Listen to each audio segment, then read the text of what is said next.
All right, talking about the window, or the ceiling window here.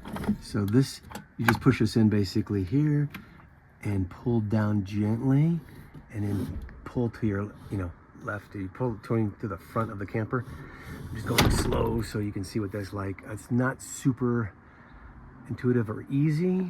Sometimes it feels a little awkward at first, like you just want to lift it, but it slides from right to left in this case. Super handy. You can actually get out on the roof and do some sitting in the chairs or whatever, sitting on the edge. Pretty handy, big enough, you can get out. And it just closes like that. So here, up, and it locks again. Don't drive with the windows open because it can create a weird vacuum and blow out your windows. And this is one of them. So be aware of that.